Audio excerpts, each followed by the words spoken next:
Hello viewers, আশা রাখি সবাই ভালো আছেন। চলে আসলাম আজকে আমরা নতুন আরেকটি ভিডিও নিয়ে আলোচনা করতে। আজকে আমরা এই ভিডিওতে আলোচনা করব রবি শেয়ারটি কেমন হতে পারে, তা নিয়ে পুরো ভিডিও জুড়ে বিশ্লেষণ থাকবে। আশা করি আপনারা ধৈর্য সহকারে পুরো ভিডিওটি আমাদের সাথেই থাকবেন এবং আমরা জানি যে শেয়ার বাজার ঝুঁকিপূর্ণ জায়গা, তাই জেনে বুঝে বিনিয়োগ করার চেষ্টা করুন। চলুন এবার আমরা একটু রবি সম্বন্ধে জেনে আসি। রবি আমাদের মার্কেটে লিস্টেড হয় বেশ একটা সময় হয়নি এবং এই কোম্পানিটির আমরা জানি যে প্রচুর নাম্বার অফ শেয়ার রয়েছে।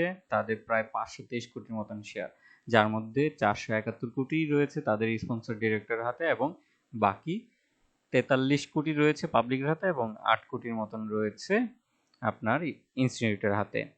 তো এই কোম্পানিটির যে জিনিসটি হচ্ছে যে তাদের ইপিএস আমরা এত বড় আকারে দেখছি না কেন, এটা সবারই আসলে মতামত থাকে।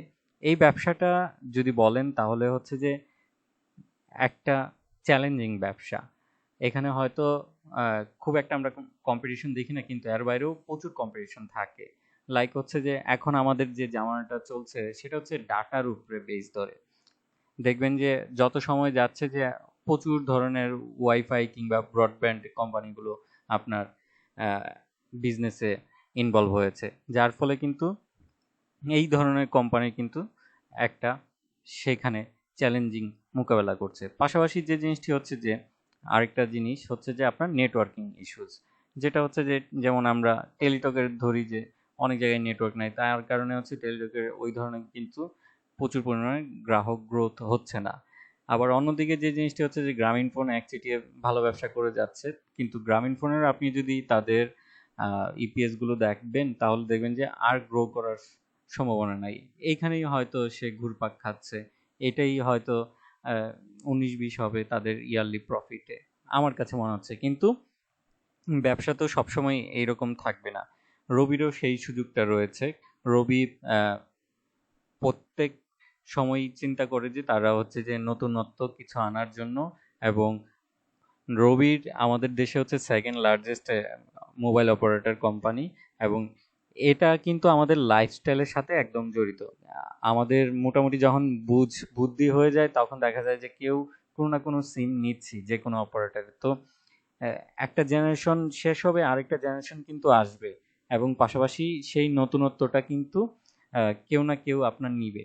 তো রবির মধ্যে যে জিনিসটা হচ্ছে যে রবির এয়ারটেলটা বেসিক্যালি ইউজ করে থাকে ইয়াং জেনারেশন, এবং ইদানিং দেখা যাচ্ছে যে বাংলা লিঙ্কও অনেক দিকে আপনার ভালো ভালো আহ, তাদের সেলসের গ্রোথ হচ্ছে, কারণ হচ্ছে তাদের কিছু জায়গায় ভালো নেটওয়ার্কের স্ট্রেন্থটা রয়েছে। তো রবির গত বছরের তুলনায় 2022 সালে উম, আপনার ইপিএস কিছুটা গ্রো করেছে সামান্য, এবং হচ্ছে তারা ডিভিডেন্ডটাও আপনার হচ্ছে যে একটু বেশি দিয়েছে, এবং আশা রাখছি যে রবিও এইখান থেকে উত্তোলিত হবে। পাশাপাশি যে জিনিসটি হচ্ছে যে যেহেতু অনেক huge number of share, that's why হচ্ছে যে এগুলো গ্রো হতে আপনার কিন্তু একটু সময় লাগবে। তবে যে জিনিসটি হচ্ছে যে তাদের ভালো একটা নাম্বার রিজার্ভ ফান্ড রয়েছে, প্রায় হচ্ছে গিয়ে আপনার 1400 কোটি টাকার মতন, এবং পাশাপাশি হচ্ছে যে কোম্পানিটি সবচেয়ে পজিটিভ ধারা রেখেছে সেটা হচ্ছে তাদের যে মেইন বিজনেসের বাইরেও আরো নতুন নতুন বিজনেসগুলো ধরার চেষ্টা করছে। তো ভবিষ্যতে সেই বিজনেসগুলো যখন প্রফিটের চেহারা আমরা দেখতে পাবো, রবি সেখান থেকেও অবশ্যই ঘুরে দাঁড়াবে।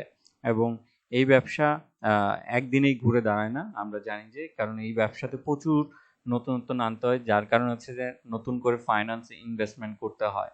এবং যেহেতু লার্জেস্ট সেকেন্ড অপারেটর, তো আমার কাছে মনে হচ্ছে যে রবিকে আরো সময় দিতে হবে তাদের এই জায়গা থেকে উত্তোলিত হওয়ার জন্য।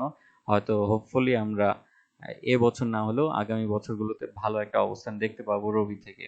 এবং রবির যদি একটা প্লাস পয়েন্ট বলি তাহলে সেটা হচ্ছে গিয়ে তাদের সবচেয়ে বড় জিনিস হচ্ছে তাদের দক্ষ একটা ম্যানেজমেন্ট টিম এবছর আহ, গঠিত হয়েছে, নতুন করে সিইও এসেছে, যার ফলে তাদের অবশ্যই আমরা একটা চেঞ্জেস দেখবো যে তাদের টোটাল অপারেশনে। এই ছিল রবি নিয়ে আমার আলোচনা। আশা রাখি আপনারা এখানে কোনো আমার কথাতে ইনফ্লুয়েন্স হবেন না, কারণ শেয়ার বাজার ঝুঁকিপূর্ণ জায়গা, তাই জেনে বুঝে তার বাদে বিনিয়োগ করার চেষ্টা করবেন। আজকে এতটুকুই। ভালো থাকুন, সুস্থ থাকুন, এবং শেয়ার বাজারে অবশ্যই জেনে বুঝে বিনিয়োগ করবেন। ধন্যবাদ।